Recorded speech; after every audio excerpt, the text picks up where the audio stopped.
చిగురాకుల లేఖలు రాసి చిరుగాలి చేతికి ఇచ్చి ఎప్పుడోనే పంపించాను, నువ్వు చూడలేదా? నా మనసే పడవగా చేసి కలలన్నీ అలలుగా చేసి ఎప్పుడోనే పంపించాను, నిన్ను చేరలేదా?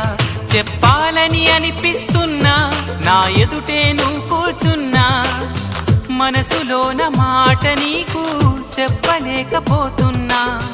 చెప్పకుండా ఓ క్షణమైనా ఉండలేకపోతున్నా. ఎలా చెప్పనమ్మా నాలోని ప్రేమని, ఎలా చూపనమ్మా నా ప్రేమను అని. అవునని అంటావో మరి కాదని